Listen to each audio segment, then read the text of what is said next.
Hello guys, ഇന്നത്തെ വീഡിയോയിൽ ഞങ്ങൾ ജസ്റ്റ് ഒന്ന് പുറത്ത് പോയായിരുന്നു ഫുഡ് കഴിക്കാൻ ഈവനിങ്. അപ്പോൾ അതിൻ്റെ ഒരു ചെറിയ വ്ളോഗാണ്. നല്ല മഴ കഴിഞ്ഞ് നല്ലൊരു കോസി ഈവനിങ് ആയിരുന്നു. അതുകൊണ്ട് പുറത്തിറങ്ങാൻ വിചാരിച്ചു, നല്ല ഫുഡ് കഴിക്കാനൊക്കെ വിചാരിച്ചു. അങ്ങനെ ഇറങ്ങിയതാണ്. നിങ്ങൾക്ക് കാണാൻ എന്ത് ഭംഗിയാണെന്ന് കാണാൻ അല്ലേ. അപ്പോൾ ഞങ്ങൾ ട്രിവാൻഡ്രത്ത് പുതിയതായിട്ട് വന്നൊരു ഹോയ് പഞ്ചാബ് എന്ന് പറഞ്ഞൊരു റെസ്റ്റോറൻറ്റ് ഉണ്ട്, അങ്ങോട്ടാണ് പോയത്. ഇത് പ്രൊമോഷൻ ഒന്നും അല്ല കേട്ടോ, ഞങ്ങൾ ജസ്റ്റ് ഒന്ന് ട്രൈ ചെയ്യാൻ വിചാരിച്ചത്. കാര്യം യൂട്യൂബിലും ഇൻസ്റ്റയിലും ഒരുപാട് വീഡിയോസ് കണ്ടിട്ട് ഇവിടുത്തെ ഫുഡ് ഒന്ന് ട്രൈ ചെയ്യാമെന്ന് പറഞ്ഞിട്ട് പോയതാണ്. അത് ഞങ്ങൾ ഓർഡർ ചെയ്തത് ഇവിടുത്തെ ഹരിയാലി ചിക്കൻ ടിക്കയാണ്. Taste was good. ഞാൻ നോർത്ത് ഇന്ത്യയിൽ നിന്ന് ഈ സെയിം സാധനം കഴിച്ചിട്ടുണ്ട്. അപ്പോൾ അത് വെച്ച് നോക്കുമ്പോഴത്തേക്കും ടേസ്റ്റ് വാസ് ഓക്കെ.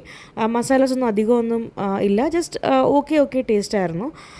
പിന്നെ എന്താ, ഇവിടെ ഹോട്ട് ബീവറേജസ് ഒന്നും ഇല്ലയെന്ന് പറഞ്ഞു. അതുകൊണ്ട് ഞങ്ങൾ ഡ്രിങ്ക് ഒന്നും ഓർഡർ ചെയ്തില്ല, ജസ്റ്റ് വാം വാട്ടർ തന്നെയാണ് യൂസ് ചെയ്തത്. എൻ്റെ തൊണ്ട ഒട്ടും വയ്യായിരുന്നു, എനിക്ക് എന്താ പറയുക, സൗണ്ടൊന്നും ഇല്ലായിരുന്നു ആ സമയത്ത്. അതുകൊണ്ട് ജസ്റ്റ് തണുത്തൊന്നും ഓർഡർ ചെയ്തിട്ടില്ലായിരുന്നു.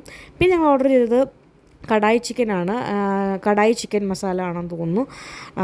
ഇതും റേറ്റ് വന്നിട്ട് 429 ആണെന്ന് തോന്നുന്നു. Taste was good. വലിയ മസാലാസ് ഒന്നും എരിവോ അങ്ങനെ വലിയ ഒരു മസാലയുടെ ഒന്നുമില്ല. It was good. പിന്നെ ഒരു ഗുലാബ് ജാമുനും കഴിച്ചു, വൈൻഡപ്പ് ചെയ്തു. ഇത്രയേ ഉള്ളൂ. ബൈ.